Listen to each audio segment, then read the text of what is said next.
One more time. Selamat pagi. Selamat pagi. I am happy this morning to have Professor Cornelius be my translator. Saya belum dapat gelar. I'm not professor yet.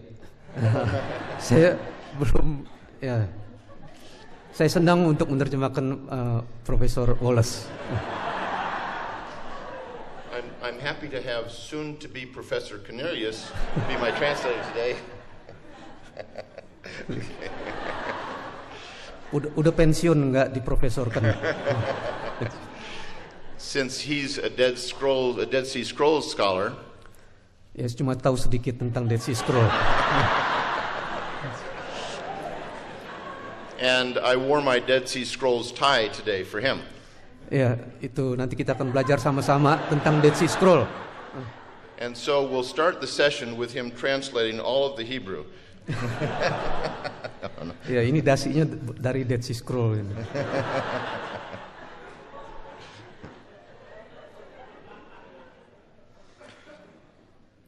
I went out to dinner last night with your president and his wife and friends. Ya kemarin Profesor Wallace makan malam dengan Rektor Pak Dani Lukas dengan ibu dan teman-teman yang lain. We had a marvelous meal and wonderful fellowship. Dan mempunyai persekutuan yang baik sekali. And I was encouraged to share with you a story about my learning Greek in college. Saya diminta untuk membagikan saya belajar bahasa Yunani waktu di college. I have written 2 Greek grammars. Profesor Wallace sudah menulis 2 buku tentang tata bahasa Yunani. And one of them is 850 pages long. Yang pertama itu 850 halaman. Many students have cursed my name because of it. Ya, jadi murid-murid itu mengeluh kok begini tebal bukunya. But when I was in college studying first year Greek, I did not do very well. Waktu di tingkat pertama di college memang semua juga belum tahu Greka dengan baik. In fact, I deserved to get a failing grade at the end of my first year. Ya, jadi tingkat 1 itu hampir-hampir gagal begitu. The professor was kind to me and let me go on into second year Greek. Tapi profesornya murah hati dan menyilakan untuk menyambung ke tingkat kedua. But in second year Greek, we had an exam for the first 5 weeks. Di tingkat 2 itu 5 minggu pertama itu ada ujian. One exam for each week to cover all that we had learned in first year Greek. Itu tiap minggu ujian yang mencakup bahan-bahan dari Yunani yang lalu. I failed the first exam. Jadi ujian yang pertama itu gagal. I failed the second exam. Juga yang kedua gagal. I failed the third exam. Juga yang ketiga gagal. I failed the fourth exam but almost passed. Yang keempat itu cuma hampir-hampir aja lulus. And the fifth exam I barely passed. Yang ujian kelima itu pas-pasan. And so I thought, wow, I'm really learning this stuff. Jadi melalui ujian ini Profesor Wallace itu belajar bahasa Yunani. But then my professor talked to me. Kemudian profesor yang mengajar berbicara dengan Profesor Wallace. And he said, young man, I think you should check out of Greek. Get out of Greek. Dia bilang, anak muda, saya rasa kamu mesti keluar dari pelajaran bahasa Yunani. He said, you'll never learn this language. Karena kamu mungkin nggak pernah bisa belajar bahasa ini. When he said that to me, I realized what I had been doing. Saya menyadari apa yang saya sudah lakukan. I went to a Christian college, Biola University. Saya pergi ke belajar di Biola University. And I had basically thought, I don't need to do a great job here. Dan saya merasa saya tidak perlu melakukan hal-hal yang besar di tempat ini. I can just be a mediocre student. Jesus accepts me anyway. Saya hanya menjadi mahasiswa yang pas-pasan dan Tuhan juga menerima saya. But when that professor talked to me, I came to a different view of things. Tetapi ketika profesor yang mengajar berbicara dengan saya mempunyai pandangan yang berbeda. And I asked him, give me one more week. Tolong kasih saya 1 minggu lagi. So I went down to my dorm room and I prayed. Dan pergi ke asrama dan berdoa. And I said, Lord Jesus, I have dragged your name through the mud. Tuhan Yesus, saya sudah membawa namamu rendah sampai seperti kayak masuk ke dalam lumpur. If Christ is in me, it's as if he's failing Greek.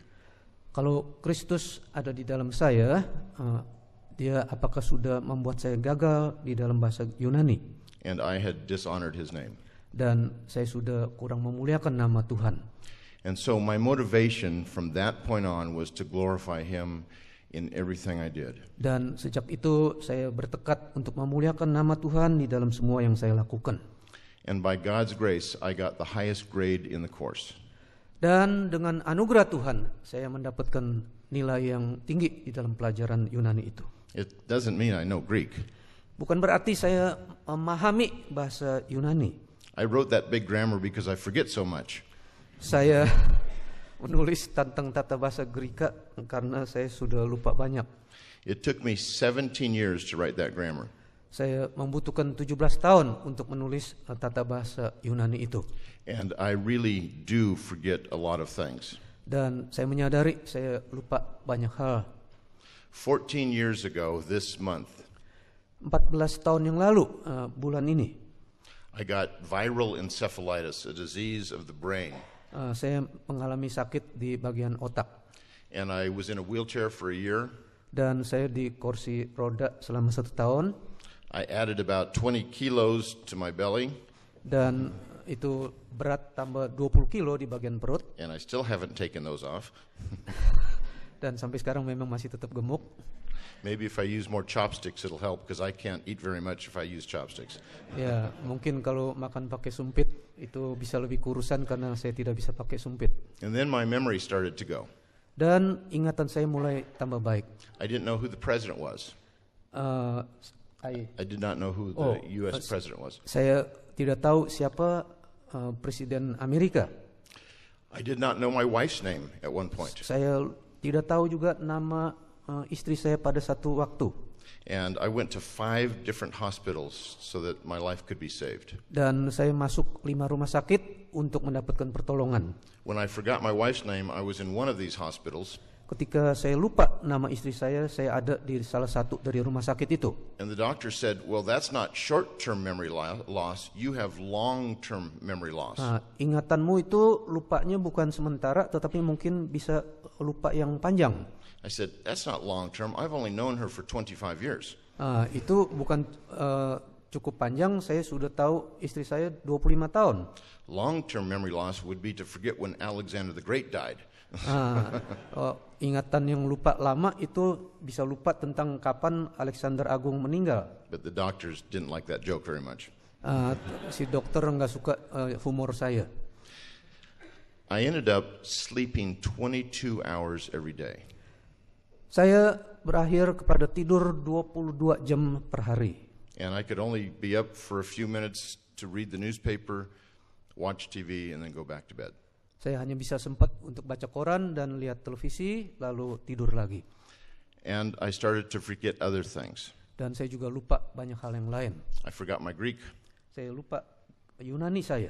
I forgot my Hebrew. Saya lupa Ibrani saya. And my German, and my French, and my Aramaic, and Latin. Dan lupa Jerman, Prancis, Aramaik, dan Latin. And some of my English. Dan juga dari bahasa Inggris ada yang lupa juga. I forgot my own name twice. Saya lupa nama saya 2 kali. So you can see it was not a real good situation. Ini bukan situasi yang baik. I had to relearn Greek by reading my own Greek grammar. Saya mesti belajar lagi dengan membaca lagi dari buku tata bahasa Yunani saya. And so when I was teaching Greek the next year, I'm barely ahead of the students. Ketika saya mengajar Yunani pada tahun berikutnya, saya itu tidak terlampau lebih baik daripada murid-murid saya.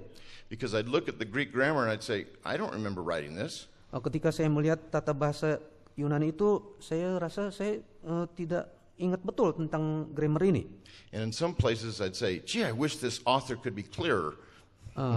Saya harapkan ini penulisnya bisa lebih jelas lagi.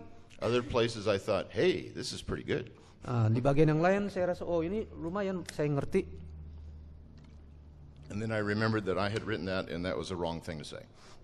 Kemudian saya ingat ini yang saya tulis, jadi ingatan saya itu kurang baik. So I guess you might say that I have had to learn Greek 3 times. Jadi saya mesti belajar bahasa Yunani itu 3 kali. Once in college after I had failed to learn it the first time. Yang pertama di college ketika saya sudah gagal pertama kali. And of course the first time in college when I really didn't learn it but should have. Jadi di college itu saya mesti belajar baik-baik yang saya tidak belajar sungguhnya. And finally after I got encephalitis to relearn it again. Kemudian saya belajar lagi di sekolah lanjutan sehingga saya mengulang apa yang saya sudah pelajari.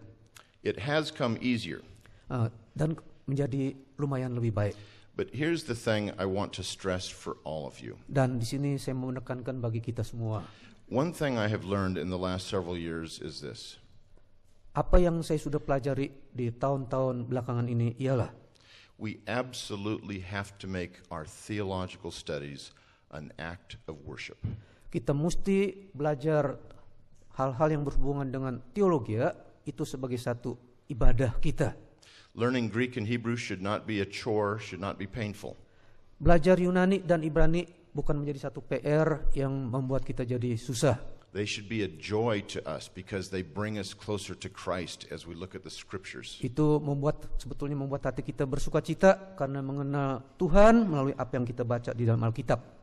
The man Erasmus who published the first Greek New Testament Erasmus yang membuat bahasa Yunani dari Perjanjian Baru said that when he looked at the Greek New Testament himself, ketika dia melihat bahasa Yunani dari Perjanjian Baru, he could see the face of Jesus more clearly than the disciples could back in their day. Dia bisa melihat wajah Yesus lebih jelas daripada murid-murid Tuhan Yesus di masa mereka. That's a wonderful sentiment and it's a wonderful attitude for us to have as we dive into God's Word. Itu adalah satu sikap yang baik sekali kalau kita mau mendalami firman Tuhan. So when you worship God with your mind, don't let your heart go away. Jadi waktu kita menyembah Tuhan dengan otak kita, biarlah hati kita jangan jauh dari Tuhan. And if there is sin in your life, when you try to do studies, you will discover that you can't worship God. Jikalau ada dosa di dalam sikap kita belajar, maka kita tidak bisa menyembah Tuhan. So that's my sermon for this morning, and now we'll get into some material. Ya, tadi khotbah singkat, sekarang kita masuk ke ceramah. But I do hope that encourages you. Dan ini harap pesan tadi mendorong, menguatkan kita. This first lecture is on the external evidence of textual criticism. Kuliah pagi ini tentang bukti eksternal dari textual criticism. We ended last night with the internal evidence. Kemarin malam kita selesai dengan bukti internal. And what I want to argue is this. Yang saya akan memberikan argumentasi ialah when we examine these ancient manuscripts, we have to decide what is the Word of God. Waktu kita menyelidiki manuskrip-manuskrip kuno ini, kita mau mempelajari apa karya Tuhan itu. We can't simply go with what is published. Kita tidak bisa hanya mengetahui apa yang sudah dicetak. Because every published text is based on decisions that are made. Karena apa yang dicetak itu berdasar dari keputusan-keputusan yang sudah dibuat. Although this may make us uncomfortable theologically, mungkin itu tidak membuat kita merasa senang di dalam hati. God has put us in this place. Tetapi Tuhan sudah menempatkannya di situ. Because He wants us to depend on Him. Karena Dia mau kita bersandar kepada Tuhan. And I want to show you today how scholars have examined the manuscripts. Dan saya akan menjelaskan bagaimana pakar-pakar sudah menyelidiki manuskrip-manuskrip ini. And how this has affected their lives. Dan bagaimana manuskrip ini mempengaruhi hidup mereka. So, external evidence has to do with looking at the manuscripts. Bukti-bukti eksternal itu berhubungan dengan pendalaman manuskrip-manuskrip. Let me begin by telling you how many known Greek New Testament manuscripts there are. Kita akan melihat manuskrip-manuskrip Yunani yang sudah diketahui oleh orang. This is the list from 2008. Ini adalah daftar dari tahun 2008. You can ignore the numbers in parentheses. Kita boleh mengabaikan angka yang ada di dalam tanda kurung. And this 0 at the top of one of those lower columns does not mean 0. Angka 0 itu di bagian atas itu bukan berarti sungguhan 0. It means papyri. It means? Papyri. Oh, itu 0 artinya papirus. It's not that it really means that. It's just I made a mistake. I made a mistake here. Oh, itu ada sedikit kesalahan. Now we have over 5,760 known Greek New Testament manuscripts. Kita mempunyai kurang lebih 5.760 manuskrip Yunani yang diketahui. That was 3 years ago. Itu 3 tahun yang lalu. We now have 5,805. Kita sekarang mempunyai 5.805. That's an incredible number. Itu adalah angka yang luar biasa. When I started studying in seminary, we knew of 4,800. Ketika saya belajar di seminari, itu baru kenal kurang lebih 4.800 manuskrip. And a part of the reason why we know of so many more manuscripts today Bagian kenapa kita mengenal lebih banyak manuskrip sekarang is that my institute is discovering manuscripts. Karena institusi di mana saya mengajar itu menemukan manuskrip-manuskrip itu. And that will be my last lecture today to talk about this institute. Itu adalah kuliah saya yang bagian terakhir, yaitu tentang apa yang diajarkan oleh institut di mana saya mengajar. It's called the Center for the Study of New Testament Manuscripts. Itu adalah pusat untuk belajar tentang manuskrip Perjanjian Baru. Now, I want to talk to you about these 4 kinds of manuscripts and their relative importance for us to determine the wording of the original. Kita akan melihat 4 macam manuskrip Greka yang menolong kita untuk mengenal original manuskripnya. The first are the papyri. Yang pertama itu papirus. These are written on they're written on leaves of papyrus that have been stamped together and laid flat. Papirus itu adalah berasal daripada tanaman papirus yang sudah dipotong dan kemudian ditekan, digencet, press. It's kind of the ancient paper, really. Itu papirus adalah semacam kertas zaman kuno. And the papyrus plant grew and grows on the edge of the Nile River in Egypt. Itu tanaman papirus itu tumbuh di Sungai Nil di Mesir. These are our oldest manuscripts, and every one of them is fragmentary. It's not complete. Manuskrip itu sudah berusia lanjut, tua, dan sebagian sudah merupakan fragmen-fragmen. But they're extremely important, and we'll talk about that soon. Tapi meskipun fragmen, tetapi penting, kita akan melihatnya nanti. The second category is known as majuscules. Bagian yang kedua itu yang disebut majuscules. These are manuscripts written on parchment in capital letters. Majuscules itu ditulis bukannya di papirus, tetapi yang dari kulit itu ditulisnya dengan huruf besar. Did you say papyrus or parchment? Parchment. Oh, okay. Kulit. Okay. Yep. Perkamen. And they're just like the papyri except for the writing material. Mirip seperti yang ditulis di papirus, tapi kalau papirus itu untuk hal-hal yang tertulis saja. By the 3rd century, parchment began to overtake papyri. Jadi mulai abad ketiga, perkamen itu sudah menggantikan papirus. Parchment is animal skins. Perkamen itu berasal dari kulit hewan. They would make these sheets very, very thin, the skins very, very thin. Jadi kulit binatang itu dicari yang tipis sekali. The average sheep could make 4 leaves. Binatang-binatang itu bisa mempunyai 4 lapisan kulit. Now, one of the issues that I'll try to wrestle with a little bit today is one thing called palimpsests. Saya akan menyinggung tentang satu sarana yang disebut palimpsest. A palimpsest is a manuscript that has been scraped. Palimpsest itu adalah manuskrip yang sudah di scratch by a later scribe and then reused. Dan oleh scribe yang kemudian digunakan untuk menulis. That later scribe scrapes out the ink from an earlier scribe's writings. Jadi scribe yang belakangan itu menghapus apa yang sudah ditulis oleh scribe yang lebih duluan. And because it's on parchment, it doesn't shred the material. Karena ditulis di atas perkamen, maka tidak merusak bahannya. We have discovered many manuscripts that are palimpsests. Kita mempunyai banyak manuskrip yang ditulis dalam bentuk palimpsest. And it's that undertext that is most important. itu teks yang ada di bawahnya itu adalah yang paling penting. because it's earlier. Karena teks yang di lapisan bawah itu adalah ditulis lebih duluan. Sometimes hundreds and hundreds of years earlier. Kira-kira mungkin bisa ratusan tahun lebih duluan ditulisnya. The next category is minuscules. Yang berikut yaitu yang disebut minuscules. These are manuscripts on parchment or paper, but in cursive hand or lowercase hand. Jadi kalau majuskel itu ditulisnya dengan huruf cetak, kalau minuscules itu ditulis di atas perkamen tapi dalam huruf tulis. Then there are lectionaries. Kemudian ada yang berikut yang disebut lectionaries. These are the only texts that are not continuous text. Ini teksnya itu bukan teks yang bersambungan.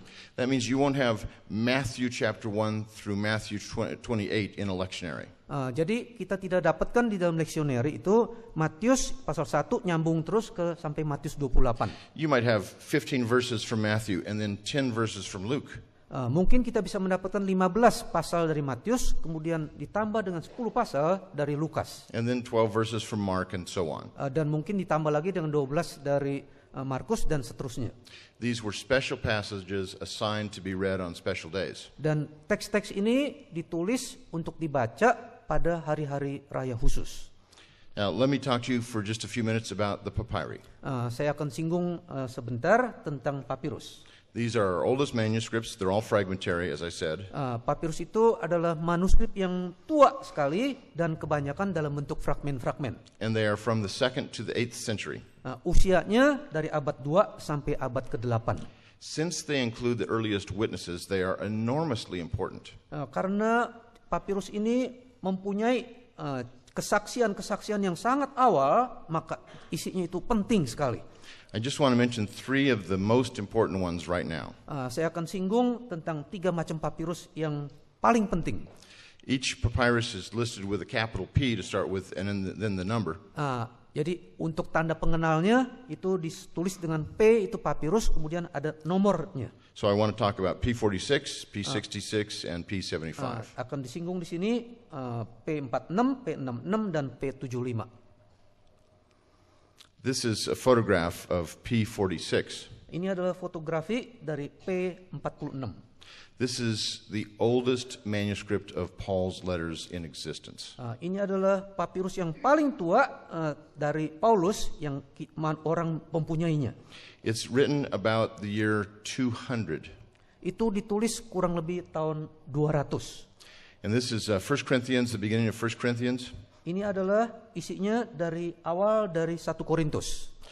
This book has almost all of Paul's letters. Di sini ada hampir semua dari surat Paulus. And everything, like in all of our manuscripts, is written on both sides of the sheets. Jadi tulisannya itu ada di 2 lembar halamannya depan belakang. We need manuscripts like that to help us understand exactly what Paul wrote. Kita perlu mengerti manuskrip ini untuk mengerti menyelami apa yang Paulus tulis. Now, let me talk to you for just a minute about the majuscules. Saya akan singgung tentang majuscules. These are written on parchment in capital letters. Jadi yang ditulis di atas majuskul itu isinya adalah dengan huruf cetak, ditulis di atas perkamen. They are from the 3rd to the 10th century. Usianya dari abad ke-3 sampai 10. And the whole New Testament is found in them collectively. Dan seluruh perjanjian baru itu ada di dalamnya, koleksi perjanjian baru ada di dalamnya. In fact, one of our oldest majuscules has the entire New Testament all by itself. 2 daripada majuskul ini memiliki manuskrip yang amat penting. 2 of the most important New Testament manuscripts still in existence are these. Yang ada sampai masa sekarang ini ialah Codex Vaticanus. Itu yang disebut Codex Vaticanus. And this is a photograph of it at the end of Mark's Gospel. Itu adalah potret daripada Codex Vaticanus bagian akhir dari Injil Markus. It's a 3-column manuscript. Itu manuskripnya ada 3 kolom. We'll talk about this one later when we get into some other issues today. Saya akan membahasnya lebih lanjut. This is Codex Sinaiticus. Ini adalah Codex Sinaiticus. This is the only 4-column manuscript that we have. Ini adalah manuskrip satu-satunya yang mempunyai 4 kolom. And it's extremely important because it's our oldest complete New Testament. Karena ini juga penting sekali karena mempunyai manuskrip yang punya catatan perjanjian baru yang lengkap. And I'll talk to you later about its discovery. Saya akan membahasnya tentang penemuannya. It was discovered here at St. Catherine's Monastery at Mount Sinai. Manuskrip-manuskrip itu diketemukan di Santa Catherine's Monastery di Gunung Sinai di Mesir. There are some fascinating things about this monastery, but we'll talk about that later. Ada hal-hal yang menarik tentang monastery ini, tetapi juga saya akan bahas kemudian. But if I could, for the technical assistant people, I need to ask a question. Kalau bisa, saya perlu orang untuk menolong dalam hal pertanyaan soal-soal teknis. For later lectures, if you have a pointer, a laser pointer, so I can point out things on the screen, I would appreciate that. Yeah. I don't need it right now. Nanti, Just later. nanti saya perlu pointer. Yeah. Okay, thank you. Thank you. Now, minuscules. Yang berikut tentang minuscules. These are parchment or paper manuscripts written in cursive hand. Jadi ini adalah perkamen yang berisi manuskrip yang ditulis dalam huruf tulis. There are our latest manuscripts, 9th to 16th century. Usianya abad 9 sampai 16. A few of them are extremely important. Sebagian itu penting sekali. What you sometimes get in a minuscule is this. Apa yang kita dapatkan di dalam minuscules ialah A manuscript ascribed from the 10th century is copying another manuscript. Manuskrip yang berasal dari abad ke-10 itu dikopi dari manuskrip yang lebih awal. But the manuscript that he's copying might be from the 4th century. Yang dikopi itu mungkin usianya dari abad ke-4. So even though his manuscript is late, 10th century, Meskipun manuskripnya yang minuscule itu dari abad ke-10, it's directly based on a very early manuscript. tetapi dasarnya itu dari manuskrip abad ke-4. And so some of these minuscules are done like that, and therefore they're very important. Ini dilakukan sedemikian sebab itu penting sekali. Here's a minuscule that my organization CSNTM discovered 2 years ago. Ini adalah manuskrip minuscule yang diketemukan oleh CN Institute ini beberapa tahun yang lalu. This is a 1,000-year-old minuscule. Ini usianya kurang lebih 1000 tahun. And this is Matthew chapter 1. Ini Matius pasal 1. Isn't it remarkable how much you can still see of this thing after 1,000 years? Kita masih tetap bisa melihatnya dengan cukup jelas meskipun usianya sudah kurang lebih 1000 tahun. Even the gold lettering is still there. Bahkan itu huruf-huruf yang dicetak ditulis dengan keemasan itu juga tetap masih ada di situ. This is another part of the same manuscript. Ini juga bagian lain dari manuskrip yang sama. And I want you to notice what the scribe did here in the margin. Saya mau kita mengetahui apa yang ditulis oleh scribe di garis pinggir. Do you see those 3 little marks going down the side in the margin? Itu kita lihat itu tanda di pinggir, tanda di sebelah pinggir, mungkin sebelah kiri itu ya. This is where the scribe is indicating that Matthew is quoting from the Old Testament. Itu adalah tanda untuk menyatakan Matius mengutip dari Perjanjian Lama. I'll point out there.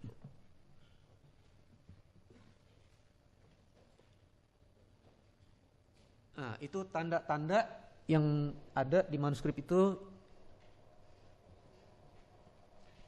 This is Matthew 1:23 that he's quoting. Itu adalah dari Matius 23, kutipan dari Matius. Or actually Isaiah 7:14.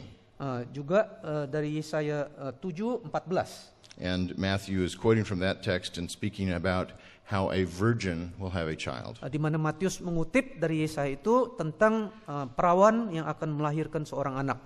One of the reasons why I believe it's important for us not to ignore these manuscripts Alasan yang penting supaya kita tidak mengabaikan pentingnya manuskrip ini is because it's our connection with the people of God over the last 20 centuries.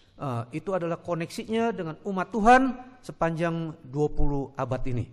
Sometimes evangelicals are afraid to think about tradition. Kadang-kadang kaum Injili itu agak takut untuk memikirkan tentang tradisi. In America, many evangelicals think it's just me and my Bible. Di Amerika itu menekankan aku dan Alkitabku.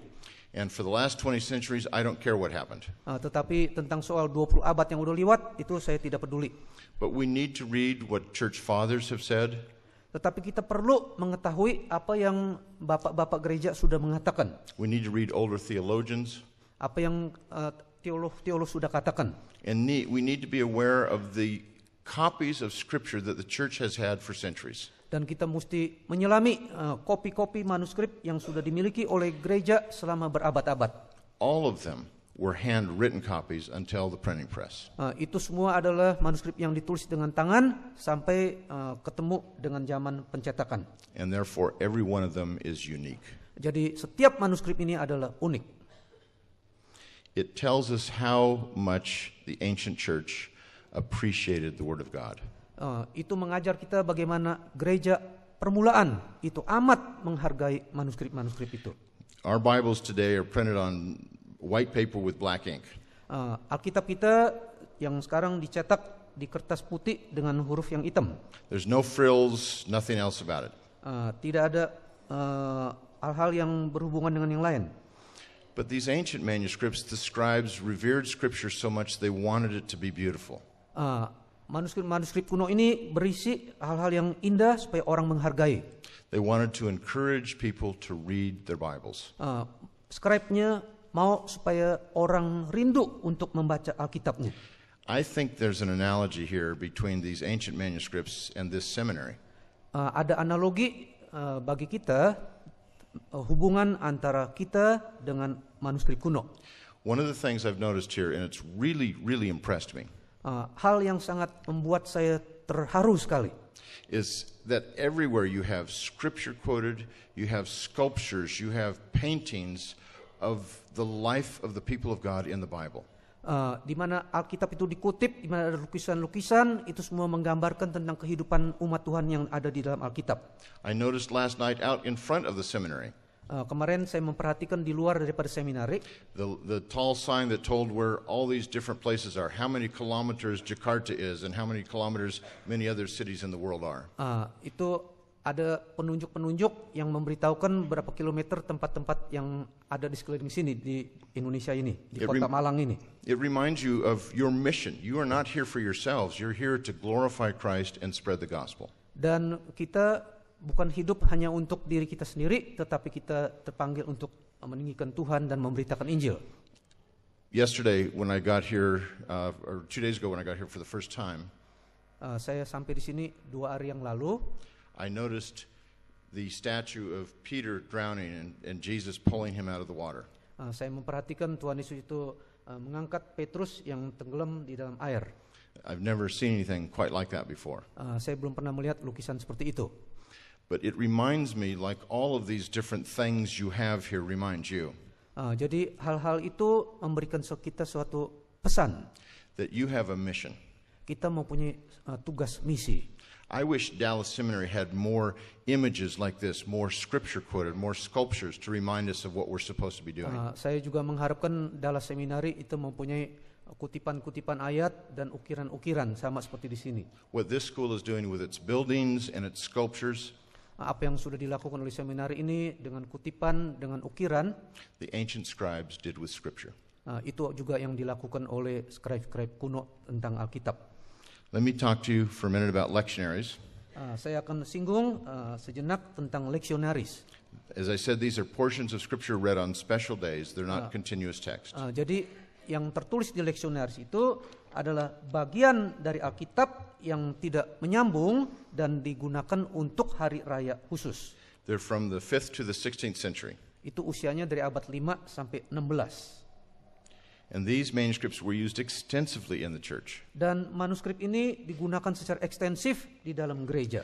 One of the things I noticed when I examined these lectionaries Satu hal yang saya perhatikan ketika mempelajari lectionaries ini, is wax drippings on the manuscripts.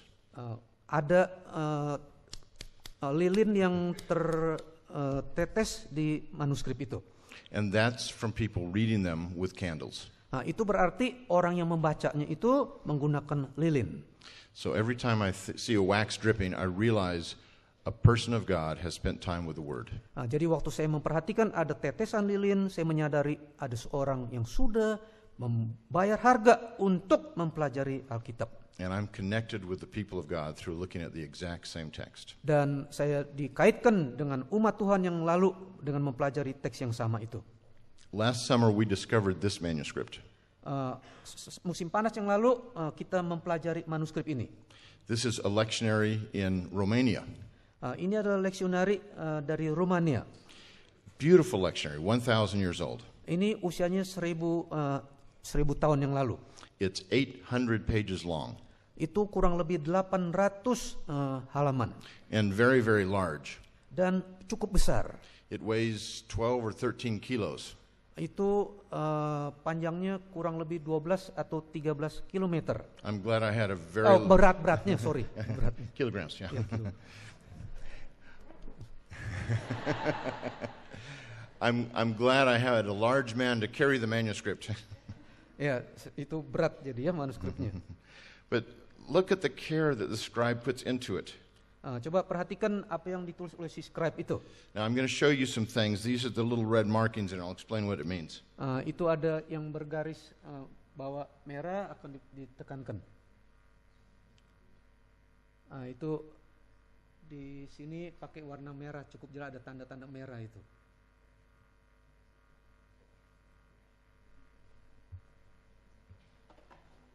Those markings tell them how to sing this text. Yang diberi tanda dengan warna merah itu adalah tanda bagaimana untuk menyanyikan teks itu. And that's one of the great ways to learn scripture. Dan menyanyikan itu adalah salah satu cara yang baik untuk mempelajari Alkitab. Now another part of external evidence is versions. Bukti eksternal yang lain itu tentang versi-versi. That is ancient translations of the Greek New Testament into other languages. Itu adalah terjemahan dari bahasa Yunani ke bahasa yang lain. The New Testament was very early on translated into many languages. Perjanjian baru itu sudah sejak awal diterjemahkan ke bahasa-bahasa kuno yang lain. We have over 10,000 copies in Latin.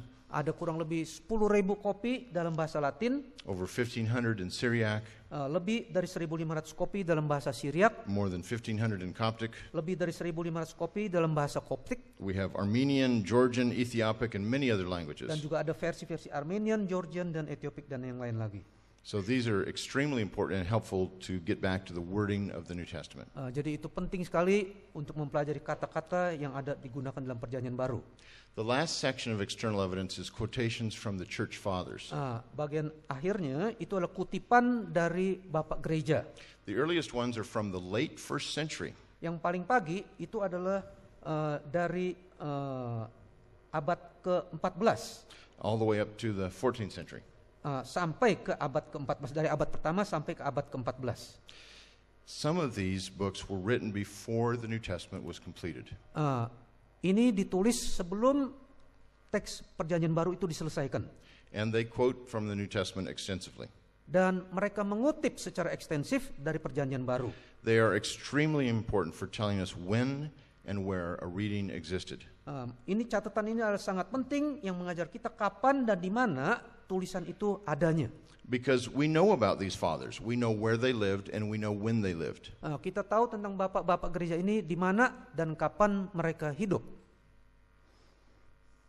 Now, that's all of the data that we look at for external evidence. Itu adalah data-data tentang bukti-bukti eksternal. And then scholars have to think through the methods. How do we deal with all this material? Kemudian pakar-pakar mempelajari metode bagaimana mempergunakan bahan-bahan ini. They compare the external evidence to the internal evidence. Mereka menggunakan dari bukti eksternal ke bukti internal. But here's a question. Is either one of those more important than the other? Apakah yang bukti eksternal itu lebih penting dari bukti internal? Evangelical students tend to think the external evidence is more important. Kaum Injili itu mengira bukti eksternal itu lebih penting. And that's because this is the Bible. It must be more important than how the author thought or how the scribes wrote. Karena ini adalah tentang Alkitab, apa yang dimaksud oleh penulis dan apa yang ditulis oleh si scribe itu. But every manuscript has mistakes in it. Tetapi setiap manuskrip ada kelemahan kesalahannya. So all manuscripts are corrupt to some degree. Jadi manuskrip itu ada kesalahan-kesalahannya dalam batas-batas tertentu. And our task is to try to get back to the original pure form of the text. Jadi kita perlu untuk balik kembali ke manuskrip yang awal sekali. Well, all internal evidence is somewhat subjective.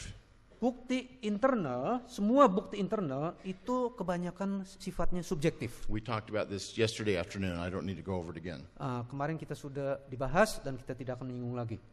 And all manuscripts are somewhat corrupt. Dan semua manuskrip itu kurang lebih ada kekurangan dan kelemahannya. Scholars have to work through both sides of the issue.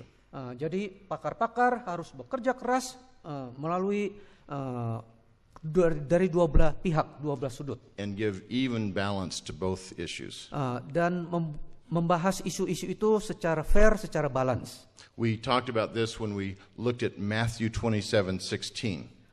Itu umpamanya waktu membahas Matius 27:16. And whether the name Jesus went with Barabbas or not. Yaitu apakah nama Yesus berkaitan dengan Barabas atau tidak.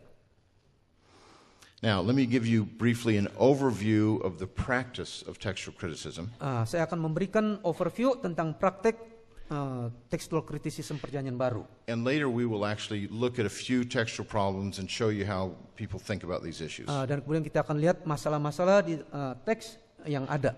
The first thing that we look at is the date of the manuscripts. How old are they? Yang pertama tentang kapan manuskrip ini ditulis. But also we look at their character. Kita juga akan melihat karakter daripada manuskrip itu. And that means that is it a good copy of a manuscript? Was it done well? Kita akan memperhatikan apakah manuskrip itu dikopi dengan baik atau tidak. As I said, a 10th century manuscript could be copied directly from a 4th century manuscript. Tadi saya sudah katakan bahwa manuskrip abad ke-10 itu bisa mengopi dari manuskrip abad ke-4. So even though its date is late, its character is good. Meskipun usianya abad ke-10, tetapi karakternya itu baik. The manuscripts tended to group themselves into 3 large groups. Manuskrip itu biasanya dibedakan dengan 3 macam kelompok. That were in 3 different regions of the ancient world. Yaitu berdasarkan 3 kelompok belahan dunia yang ada. And when the manuscripts of one group agreed with each other, jikalau manuskrip itu dari 3 grup itu saling mendukung satu dengan yang lain, that's called genealogical solidarity. Itu adalah solidaritas berdasarkan keturunan. Imagine a professor here lecturing. Bayangkan kalau ada seorang dosen yang mengajar, and he tells students, write down exactly what I say now. Dia mau supaya mengetahui apa yang saya katakan sekarang ini. And he's reading from a sheet of paper. Dan dia membaca dari kertas. 9 of the students wrote down exactly the same thing. 9 dari siswa itu menulis persis seperti apa yang dikatakan. But the 10th student wrote down something different. Tetapi yang siswa ke-10 itu menulisnya agak lain. And the 10th student had some spelling and grammar errors. Murid yang ke-10 itu waktu nyalinnya ada kesalahan di dalam spelling dan tata bahasanya. And then the professor loses that piece of paper. Kemudian si profesor ini kehilangan kertas kuliahnya. If you were a scholar and you were trying to think how to get back to the exact wording of that professor's paper, kalau what would you kita do? adalah pakar yang mau menyelidiki isi daripada bahan kuliah daripada profesor itu, apa yang kita mesti lakukan? What would you do with that? How would you deal with this? Bagaimana kita bersikap? Would you copy exactly what that one person had? Apakah kita akan mengopi dari siswa yang ke-10 punya kopi itu? With all the spelling and grammar mistakes? Yang mempunyai kesalahan dalam grammar dan spellingnya? Or would you say these other 9 students probably got it right? Atau kita bilang itu yang 9 itu mungkin yang lebih betul? If you say the other 9 students probably got it right, that's genealogical solidarity. Itu kalau kita mengatakan yang 9 itu betul, itu adalah solidaritas secara genealogi. Then finally there's geographical distribution. Kemudian ada distribusi secara geografi. This means that the reading can be in different areas of the ancient world. Jadi bacaannya yang dibaca itu berasal daripada geografi yang berbeda di dunia.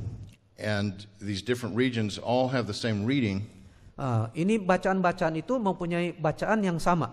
It must go back to a common ancestor long before them. Itu berarti asal usulnya itu berasal daripada manuskrip yang asli. The reason we're doing all this is because we don't have the original manuscripts anymore. Kenapa kita melakukan ini? Karena kita tidak memiliki manuskrip yang asli. So all these methods help us to take a reading and push it back closer to the date of the original. Jadi melalui cara-cara membandingkan ini, kita bisa menyelami, mendorong kita untuk lebih dekat kepada manuskrip yang awal. What I want to stress is this. Yang saya mau tekankan, This is good historical research. ini adalah research yang bersikap sejarah yang baik sekali. And the incarnation of Jesus Christ demands that we be good historians. Dan inkarnasi Yesus Kristus itu mendorong kita menjadi sejarawan yang baik. There's absolutely nothing liberal about these methods. Tidak ada sesuatu yang liberal yang berkaitan dengan metode ini. This is simply being responsible about looking at the materials and trying to reconstruct the original. Dan ini adalah sikap yang bertanggung jawab untuk melihat dengan merekonstruksikan yang asli. And for the Christian scholar, this is honoring Jesus Christ. Dan bagi pakar-pakar Kristen, sikap cara seperti ini adalah memuliakan Tuhan. It is not honoring to Jesus Christ. It is not honoring to Jesus. Itu tidak memuliakan Tuhan Yesus. If we just say, Kalau we will ignore all this. Kalau kita tidak memuliakan nama Tuhan, kalau kita mengabaikan semuanya itu. I just want to look at the text that I have printed. Kalau saya hanya memperhatikan teks yang ada tercetak di depan saya. Or if we want to ignore history and try to look at the best manuscripts. Dan kita mengabaikan manuskrip yang baik dan kisah penulisannya.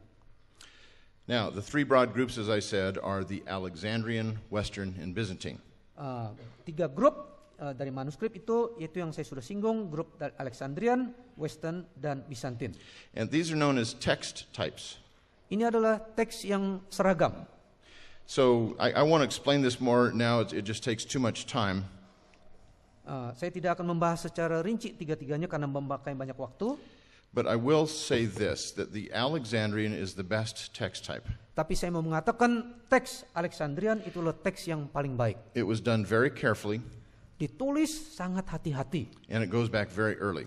Dan usianya itu awal sekali. The Western is also early.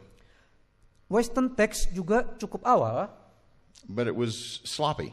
Tetapi cara penulisannya itu agak ceroboh begitu. The Western scribes were not as concerned about making an accurate copy. Jadi teks Western itu scribe-nya tidak mengopi sesuai seperti apa yang seharusnya.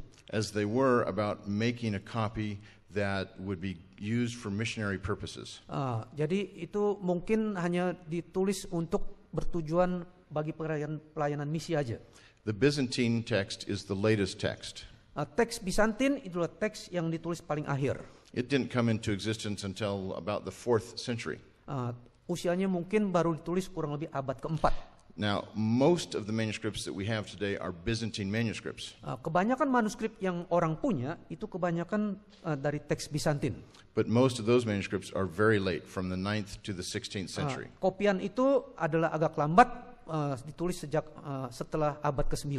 So one of the issues that textual critics have to decide on is this. Jadi isu yang harus dibahas oleh pakar textual criticism, Do I look at the majority of manuscripts or do I look at the earliest manuscripts? kita melihat kepada kelompok besar manuskrip atau kita memperhatikan manuskrip yang lebih awal. And almost all textual critics say, I will prefer the earliest manuscripts over the majority most of the time. Pakar-pakar akan berkesimpulan saya akan memperhatikan manuskrip yang terus lebih awal daripada kelompok manuskrip yang lebih banyak.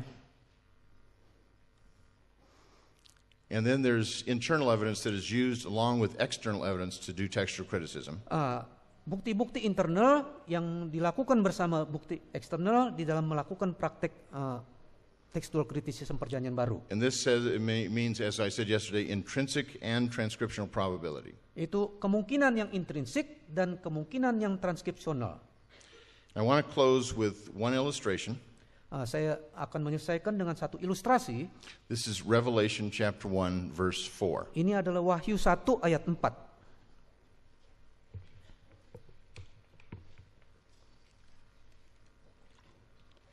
I'm sorry, I didn't talk to you about this ahead of time, so I hope It's okay. it's It's okay.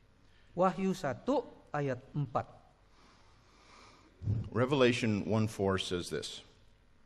Grace and peace to you from he who is,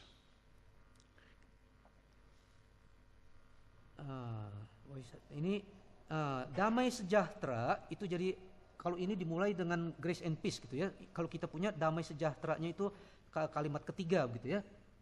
Damai sejahtera menyertai kamu. Did you read the whole thing?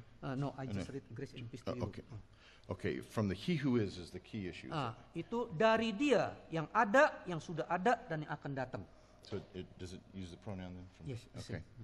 And who was and who is to come, and from the seven spirits who are before his throne. Betul, sama itu ya. Yang ada, yang sudah ada, yang akan datang, dan dari tujuh roh yang ada di hadapan tahtanya. Now, in Greek, and I don't think you can see this in Indonesian, di dalam bahasa Yunani-nya, yang mungkin kita tidak lihat di dalam bahasa Indonesianya, to say from he who is very bad grammar. Itu dari Dia yang ada, itu grammarnya kurang begitu baik. I can't give an illustration in Indonesian, but I'll give one in English. Saya tidak bisa pakai dalam bahasa Indonesia, saya akan pakai versi bahasa Inggris. Scholars have said this is the worst grammatical blunder they've ever seen in any Greek literature. Mereka mengatakan ini adalah salah satu ayat yang paling kurang baik di dalam Perjanjian Baru. It would be as bad as somebody saying this. Buruknya kurang lebih sedemikian. Somebody just earned a PhD in English literature. Umpamanya ada seorang mendapatkan gelar PhD di dalam literatur dalam bahasa Inggris. And he writes to his mother and says, Kemudian dia menulis ke mamanya dan berkata, "Dear Mom, congratulate I." Ya, jadi itu pakai bahasa Inggris itu, Mama yang baik, saya berikan kongratulasi kepada saya. Is aku, I, and me, or just I? Aku, saya itu I. How do you say me? Me, saya juga. Okay, so it is different. So it works in Indonesia. Okay. Iya. Okay, so dear Mom, congratulate I. Me just earned a PhD in English Lit. Jadi berikan salam kepada saya. Ini me ya, saya juga. Jadi saya baru dapat gelar PhD Inggris. Yeah. And so the mother would think it must not have been a very good school. Kalau dalam bahasa Inggris itu berarti ini dia lulus dari sekolah yang nggak baik ini. That's what this Greek looks like to the first readers of Revelation. Ini adalah Yunani yang tertulis di dalam Wahyu pasal 1 ayat 4 ini. Now, let me compound the problem. Saya akan memberikan masalah yang berikut. In the previous verse, John said, "Pay careful attention to my words." Di ayat sebelumnya, itu Yohanes berkata, perhatikan kata-kata saya.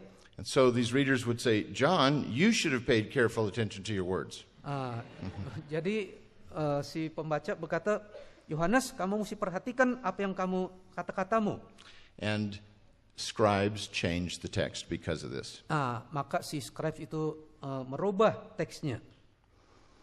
We have this variant for from he who is.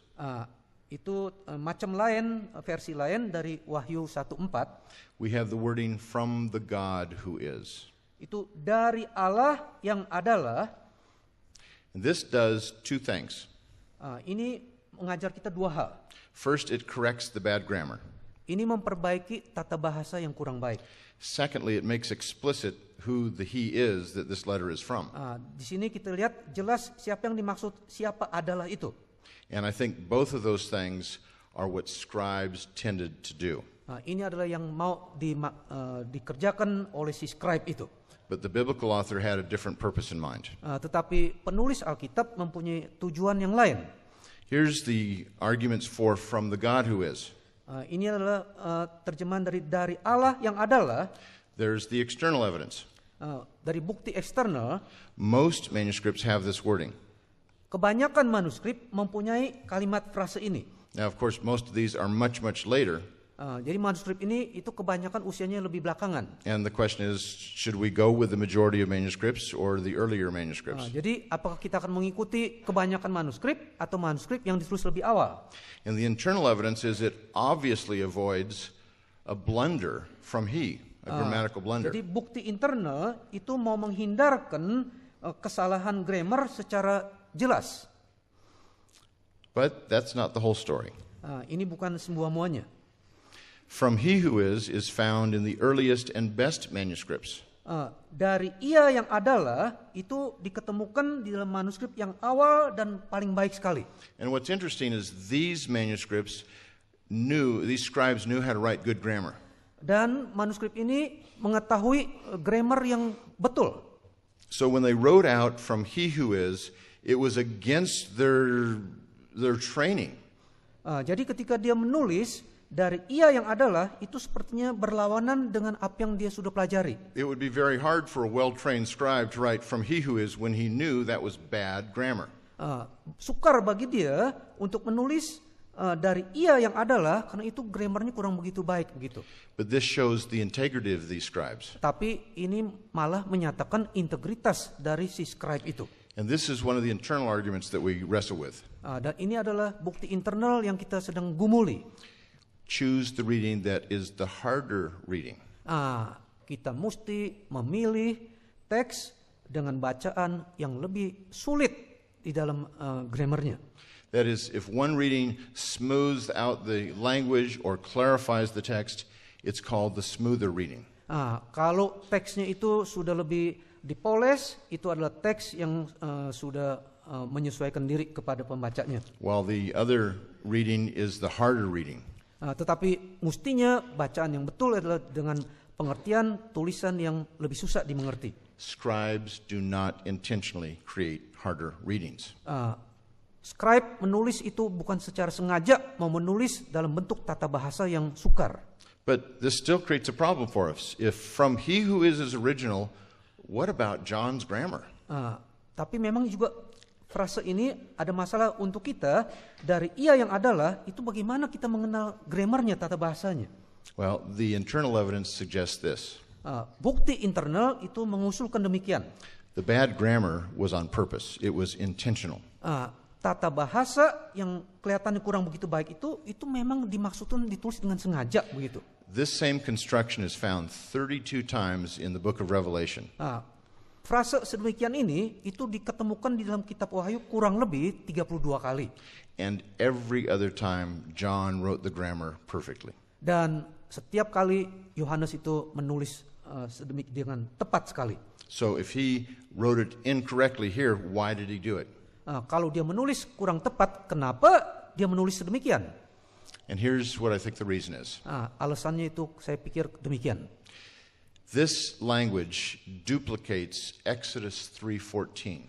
Ini adalah menduplikasikan Exodus 3:14. Keluaran 3:14. This is the story of the burning bush where Moses meets Yahweh. Ini adalah kisah ketika Musa melihat semak-semak yang terbakar dan berjumpa dengan Tuhan. And he says, "Who shall I say is sending me to the children of Israel?" Siapa yang saya akan katakan yang mengutus saya pergi kepada orang Israel? And God says, "Tell them I am who I am." Dan Tuhan berkata kepada Musa, katakanlah aku adalah aku. In Greek, that's ego eimi haon. Itu tadi Yunaninya itu. Yeah, what he said. What John has here in Revelation 1:4 is half of that statement. Apa yang ditulis oleh Yohanes Wahyu 1:4 itu parohan daripada yang dari He has haon, the one who is. Itu adalah ia yang adalah.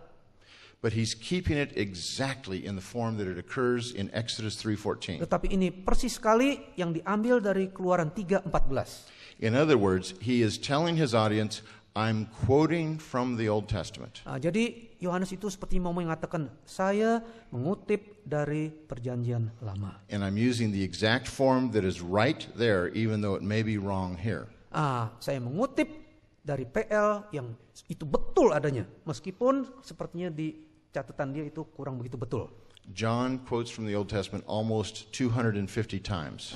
Yohanes mengutip dari Perjanjian Lama kurang lebih 250 kali. And each of those places has bad grammar.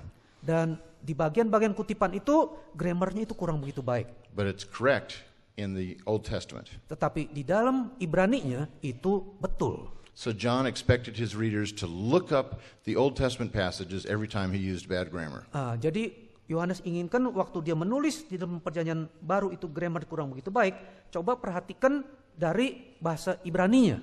the grammar gave them the clue for how to read this book. Jadi tata bahasanya memberikan kunci untuk membaca frase itu. And many scribes completely misunderstood that. Banyak scribe itu kurang jelas tentang sikap seperti begini. But when we compare external evidence and internal evidence, we can see that this is the right reading. Jadi waktu kita membandingkan bukti eksternal dan bukti internal, kita akan mendapatkan cara baca yang betul. And in the process, we are spiritually blessed because of it. Dan dari proses ini kita mendapatkan banyak berkat rohani. So let me offer a conclusion. Konklusinya, By rigorously examining both the external and internal evidence, dengan menyelidiki secara tekun baik bukti-bukti internal dan eksternal, scholars can come to firm conclusions maka pakar-pakar datang sampai kepada konklusi yang mantap about the wording of the original text tentang kata-kata yang digunakan dalam teks asli over 90% of the time. Kurang lebih 90%. And of the remaining 10%, Dan sisa yang 10%, less than 1/10 affects the meaning. Itu tidak lebih dari 1/10 yang mempengaruhi artinya. Terima kasih. Terima kasih.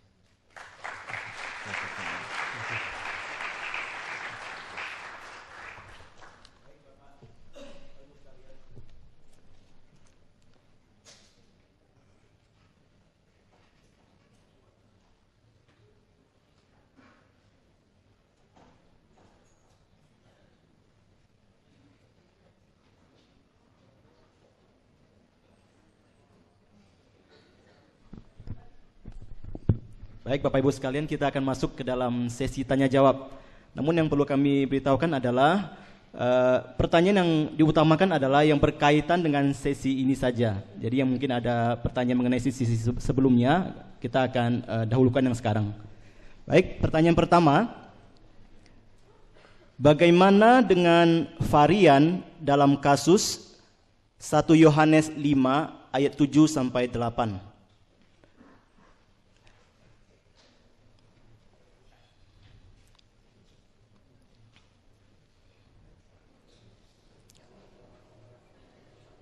Ya, UBS dan NA27 memiliki pendapat yang berbeda. Bagaimana pendapat Profesor mengenai ini? Terima kasih.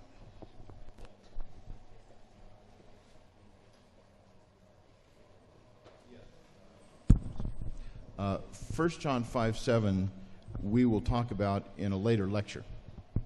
Ini 1 Yohanes 5, 7 dan 8 itu akan dibahas dalam kuliah yang lain.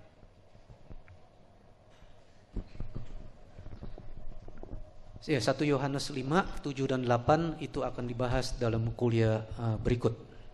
So stay tuned. Oke. Baik. Ya, tunggu aja. Pertanyaan berikutnya. Minuskul 2427 ditulis pada abad ke-14. Namun ahli mengkategorikannya dalam kategori pertama. Bagaimana pendapat Profesor mengenai ini? Minuscules 2427. The Codex 2427. It is from written from the 14th century. You're talking about Codex 2427. Yeah, Codex 2427. 24, ya 2427. Minuskul katanya. Minuscules, this is right. This is written from the 14th century.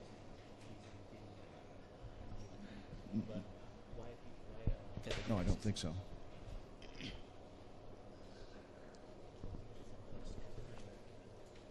A category 1 by Allen and Allen. Yeah.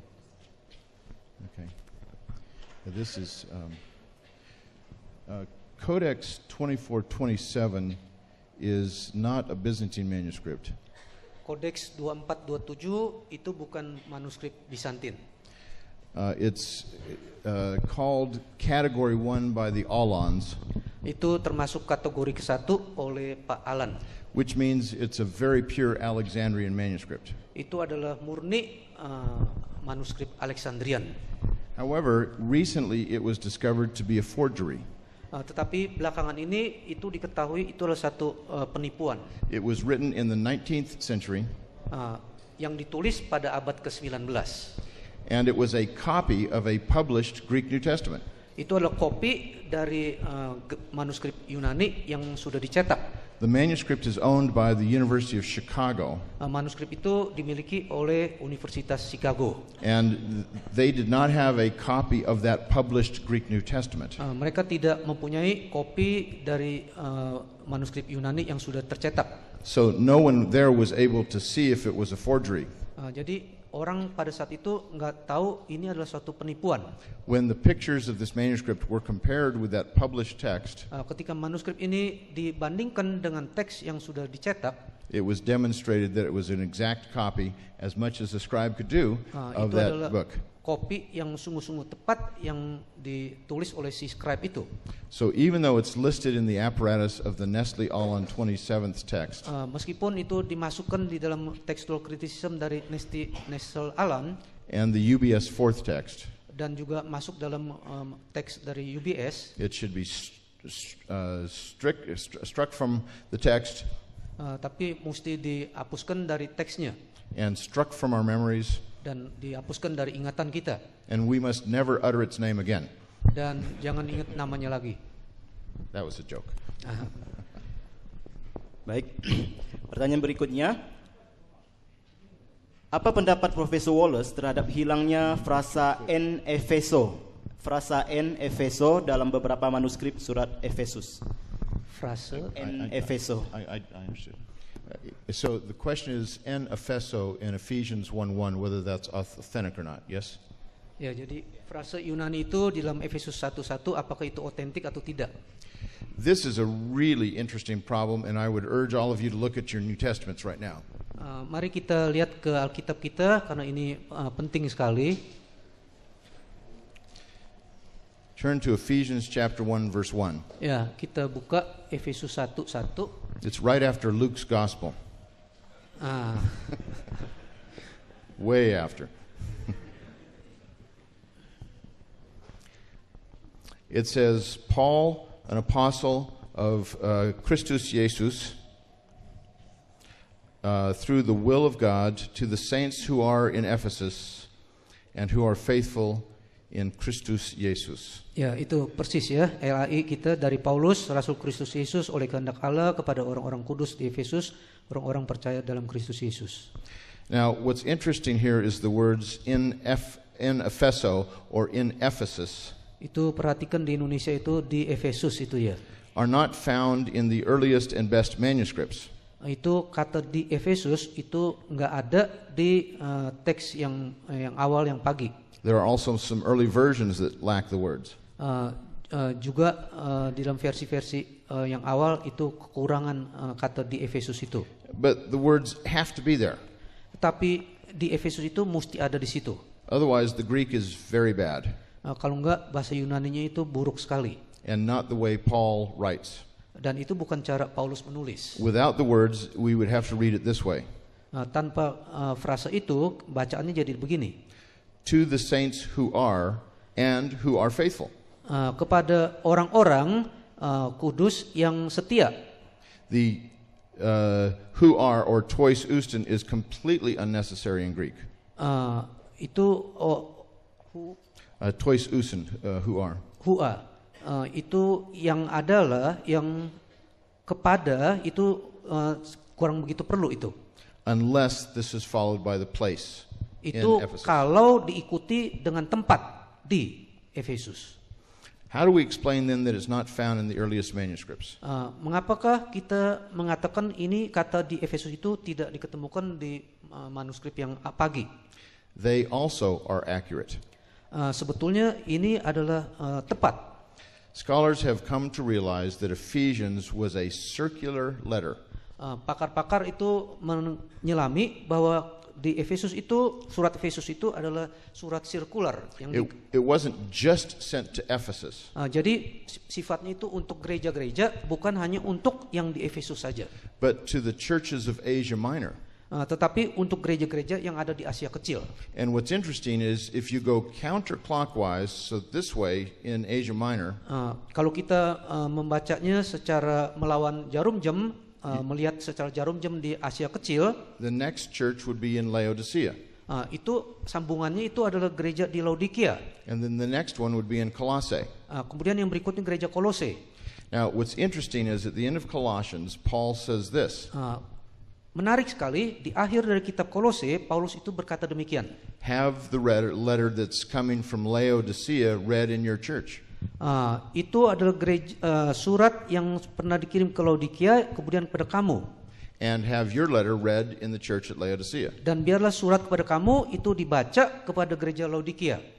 That letter coming from Laodicea Itu surat yang datang dari Laodikia, is probably this letter, mungkin adalah surat Efesus ini. because it was meant to be going to all the churches in Asia Minor. Karena surat Efesus ini tujuannya itu untuk gereja-gereja yang ada di Asia Kecil. Marcion does not, in his list, does not call this the letter to the Ephesians.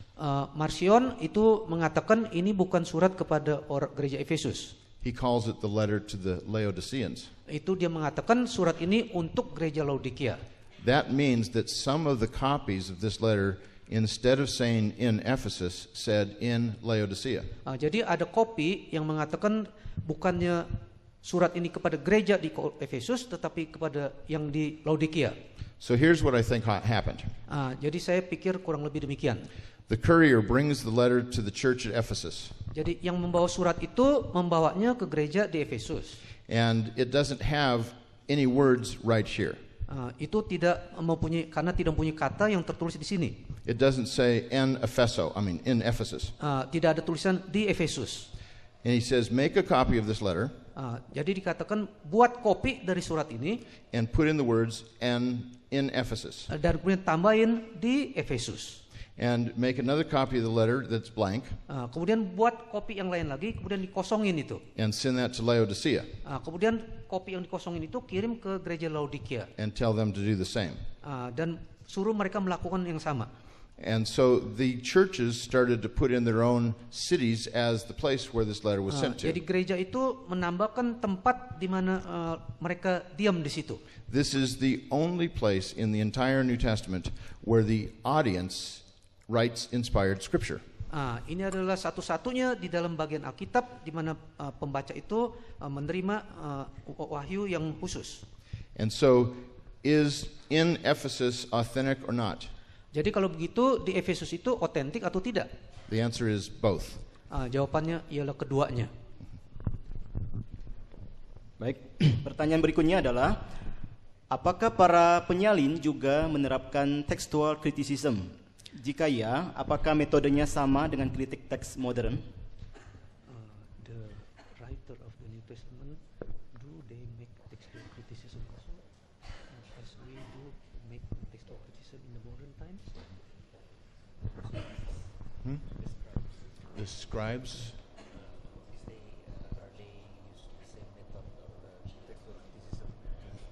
Oh, the early scribes of the New Testament. No, they didn't use the same methods at all. Mereka tidak mempunyai satu metode yang sama. And this is why we have the text the way it looks today. Sebab itu kita mempunyai teks yang kita miliki pada saat ini. If a scribe looks at two manuscripts Ketika scribe melihat dua manuskrip, and one of them says, he said, salah satu tercatat ia sudah berkata, and the other one said, the Lord Jesus said, satu lagi berkata Tuhan Yesus sudah berkata. what is that scribe going to write? Jadi si scribe itu mau tulis yang mana? He doesn't want to cut out the name of the Lord, Dia tidak enak untuk menghapus nama Tuhan. and so he will put in the Lord Jesus said. Jadi maka yang dia tulis Tuhan Yesus sudah berkata. And that's one of the ways in which the manuscripts grew over time. Itu adalah manuskrip itu jadi ada sedikit perkembangan dari waktu ke waktu. A major reason was clarification. Itu sebabnya adalah untuk mengklarifikasi. The scribes wanted to clarify what the text meant. Jadi scribe itu mau mengklarifikasi apa yang dimaksud oleh teksnya. There are 89 verses in a row Itu adalah ada teks yang 89 ayat yang nyambung terus. in Mark 6, Mark 7, and Mark 8, Itu adalah Markus 6, 7, 8. where Jesus is never identified by name or title.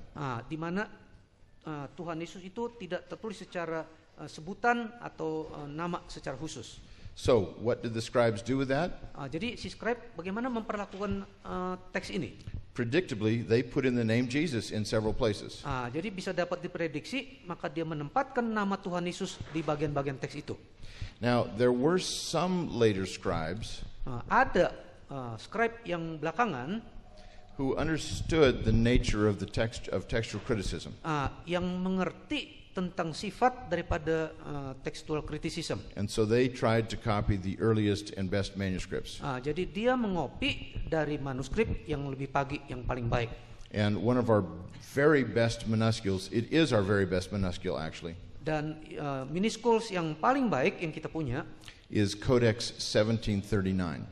Codex 1739, 1739. So when you see that in your Greek New Testaments, you should say this is an important manuscript. Jadi kalau kita lihat di dalam manuskrip Yunani kita mesti perhatikan ini adalah teks yang paling baik. Pertanyaan berikutnya, seberapa kokoh asumsi-asumsi dan teori-teori tentang kritik teks ini? Apakah bidang-bidang ilmu lain juga memakai asumsi-asumsi yang serupa?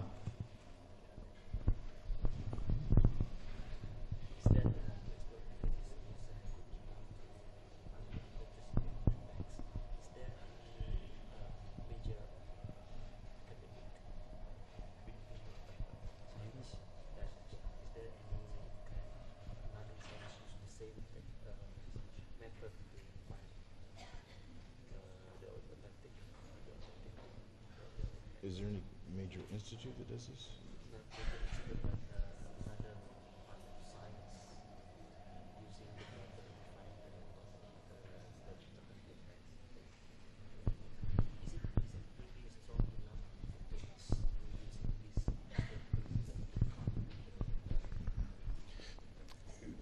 Basically, the methods that scholars use are historically proven methods. Yang dipakai oleh pakar-pakar itu metode yang sudah terbukti. We can tell what kinds of mistakes scribes make. Kita dapat mengetahui kesalahan apa yang dilakukan oleh scribe. When we examine more and more manuscripts, it becomes very obvious. Waktu kita membandingkan manuskrip-manuskrip, maka kita akan melihat hal yang jelas, yang nyata. And the more we spend time with a biblical author's book, dan makin kita menyelidiki penulis-penulis Alkitab, the more we understand how he wrote and thought. Bagaimana kita tahu bagaimana mereka berpikir dan kenapa mereka menulis yang dipikirkan itu.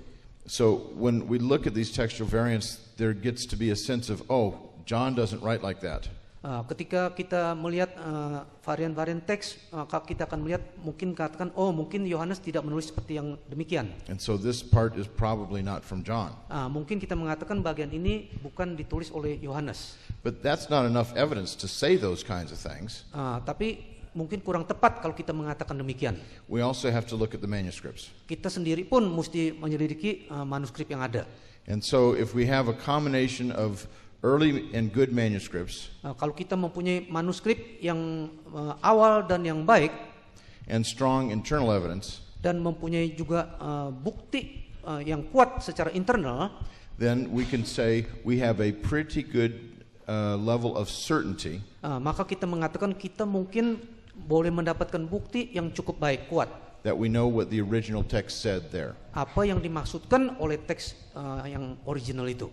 This is not a discipline that one can learn quickly. Disiplin ini kita tidak bisa pelajari secara cepat. It takes years of work to become a textual critic. Memang membutuhkan waktu tahunan untuk menjadi kritik teks yang baik. And one of the things I've noticed is this. Saya memperhatikan satu hal yang penting.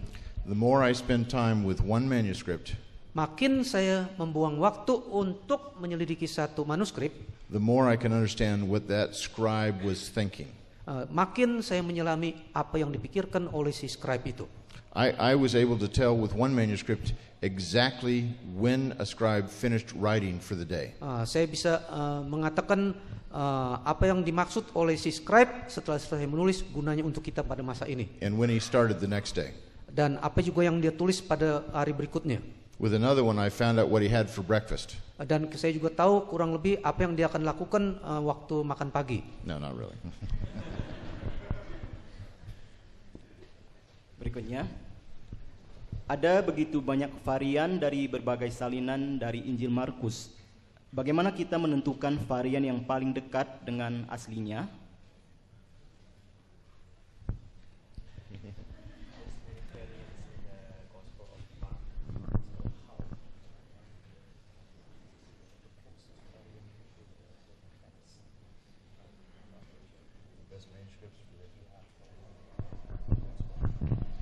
Well, you can't just look at one manuscript and say, this is what I follow every time. Kita tidak bisa bersandar kepada satu manuskrip dan mengandalkan itu saja. Certain manuscripts will prove to themselves to be more reliable than others.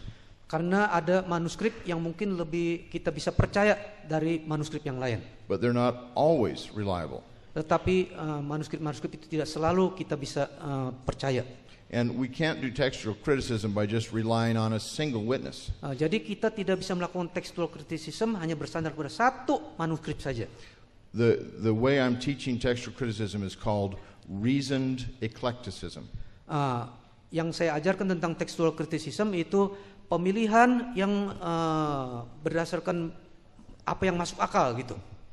And that means we compare the external evidence and the internal evidence. Itu membandingkan bukti internal dan bukti eksternal. We don't follow just one manuscript through a book. Jangan pakai hanya satu manuskrip untuk satu buku saja. But by comparing that, I think what the text today has, the Greek New Testament of today, Dengan membandingkan demikian untuk teks Perjanjian Baru bagi kita sekarang, is very, very close to the original wording of Mark's Gospel. Itu adalah persis seperti kata-kata yang digunakan di dalam teks Markus. I think I have fewer than 20 places where I disagree with it. Hanya kurang lebih 20 yang saya kurang lebih tidak setuju. And none of them is real significant. Yang itu juga, yang 20 itu juga tidak terlalu penting. Berikutnya, bagaimana dengan perbedaan frasa kariti dan choris dalam masalah teks Ibrani 2 ayat 9?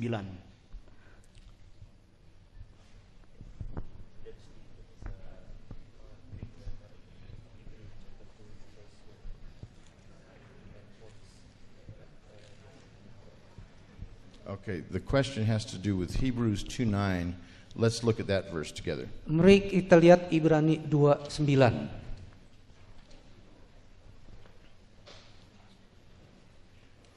The difference in Greek is between chariti theou and choris theou. Itu perbandingan antara kariti teu dan hores teu itu di Ibrani 2:9. Here's what the Nestle text or the Greek text says now. Itu adalah Nestle teks yang tercatat di Nestle teks itu. But we see Jesus, who was made lower than the angels for a little while. Kita melihat Yesus yang sedikit lebih rendah daripada malaikat-malaikat. Now crowned with glory and honor because he suffered death. Sekarang dimahkotai dengan kemuliaan dan hormat karena sekarang ia sudah menderita kematian. So that by God's grace, supaya oleh kasih karunia Allah, God's grace is the textual problem. Itu kasih karunia Allah itu adalah masalah teksnya. He would experience death on behalf of everyone. Ia akan mengalami maut bagi semua orang. Now, the textual variant is choris theou instead of chariti theou. Itu masalah teksnya itu adalah choris theou dengan Instead of chariti theou. charis theou. Chariti. Kariti theou. Yeah. And that means that he died apart from God. Jadi Tuhan Yesus itu mati itu terpisah dari Allah. And we should read this last clause this way. Jadi mesti frase yang terakhir itu mesti dibaca demikian. So that yeah. I could have showed mine. I'm sorry. Maaf. Ya, jadi itu dalam bahasa Yunani ada beda tentang karititeu sama Yeah, right here it is. ya karititeu sama koristeu. Right. So, this last clause with that variant reads as follows.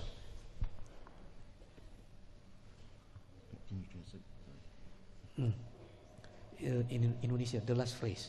The last clause of verse 9 it should read as follows with the variant. Ya, mesti dibacanya ayat terakhir dari ayat 9 itu demikian. So that apart from God, Supaya meskipun terpisah dari Allah, he would experience death on behalf of everyone. ia akan mengalami kematian untuk semua orang. Now, how do we solve that problem? Bagaimana kita memecahkan masalah ini? Dr. Bart Ehrman argues that apart from God is the original wording. Dr. Ehrman itu mengatakan terpisah dari Allah itu adalah yang mestinya begitu. And he also argues that Jesus was despondent, he was scared, he was petrified, he didn't know what to do. Jadi dianggap itu Tuhan Yesus itu bingung, takut, dan tidak tahu apa yang mesti dilakukan. And he cried out on the cross and knew that God had forsaken him.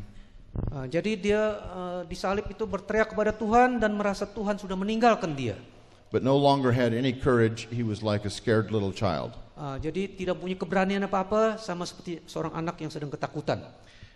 Dr. Ehrman is basing that on choris theou, on apart from God. Itu Dr. Ehrman itu menerjemahkan berdasarkan horisteo, terpisah dari Tuhan. If apart from God is authentic, Kalau terpisah dari Tuhan itu adalah otentik, he just doesn't have a basis to make it mean that. dia tidak punya dasar untuk mengatakan demikian. What it means is that Jesus experienced death apart from God. Yang dimaksud yaitu Tuhan Yesus mengalami kematian itu terpisah dari Allah. But to make all these other interpretations on thin air is not appropriate. Jadi untuk menerjemahkan dengan berdasarkan pikiran yang sederhana itu bukan sesuatu yang baik. And the textual evidence for apart from God is very poor. Dan textual evidence, bukti teks terpisah dari Tuhan itu adalah lemah sekali dasarnya. The earliest manuscript is from the 10th century. Manuskrip yang awal sejak dari abad ke-10 It is Codex 1739, which I just told you itu about. adalah kodeks 1739 yang sudah pernah disinggung. But when the earlier and better manuscripts don't have that wording, it's hard to think that's original. Kemudian manuskrip-manuskrip yang belakangan itu menganggap itu bukan yang aslinya. Now, Dr. Ehrman also suggests that the church fathers really wanted this reading or saw this reading as well in their texts. Dr. Ehrman itu menganggap bapak-bapak gereja juga mau menyelesaikan masalah teks ini. But that is not exactly true. Tetapi ini bukan yang sungguh-sungguh betul. Most church fathers in every century for the first several centuries Bapak-bapak gereja sepanjang abad pertama read by the grace of God. itu membacanya oleh kasih karunia Allah. And so I would say by the grace of God is the authentic wording. Jadi menurut Profesor Wallace itu oleh kasih karunia Allah itu adalah yang otentik. But even if it's apart from God, even if that's the authentic wording, Tapi kalau umpamanya terpisah dari Allah itu yang dianggap otentik, it doesn't mean what Dr. Ehrman thinks it means. itu bukan yang dianggap oleh Dr. Ehrman. One of the dangers of his approach to the text is this. Yang bahaya daripada approach Dr. Ehrman ialah demikian. It's not the variants that he thinks are authentic. Bukannya variants yang dianggap otentik oleh Dr. Ehrman. It's the interpretations he gives to those variants. Yaitu penafsiran yang dilakukan terhadap varian-varian itu. And Dr. Ehrman's interpretations are not inerrant. Tafsiran daripada Dr. Ehrman itu bukannya tanpa salah. Baik, pertanyaan terakhir mungkin ya. Bagaimana menentukan umur sebuah naskah?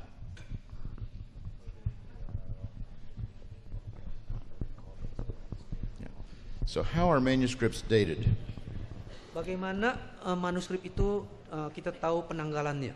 Well, usually the boy manuscripts ask the girl manuscripts out for a date. No, don't translate that. There are many means by which we can date manuscripts. Ada banyak cara untuk memberikan penanggalan dari satu manuskrip. For example, if they're written in capital letters, Umpamanya kalau manuskrip itu ditulis dengan huruf cetak, then they're written no later than the 11th century. Huruf besar itu tidak lebih daripada abad ke-11, 11th century. abad ke-11. If they're written in lowercase cursive hand, Kalau ditulis dengan huruf tulis huruf kecil they're no earlier than the 9th century. itu tidak lebih dari abad ke-9. If they have what's called the Eusebian canons in the margins, Kalau umpamanya di garis pinggirnya ada kanon Eusebius, this was a way for people to find where they were in the Gospels before there were verses and chapter numbers. itu adalah menandakan itu kapan ditulisnya sebelum ada pasal dan ayat tercantum di Alkitab kita. They were invented in the 4th century, the Eusebian canons were.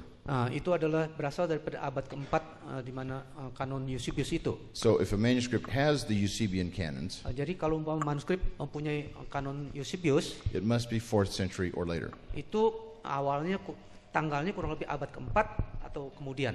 But the most important way that scholars use to date these manuscripts Tetapi yang paling penting untuk pakar menentukan tanggal penulisan manuskrip is by looking at the specific handwriting. yaitu dengan memperhatikan secara spesifik penulisannya.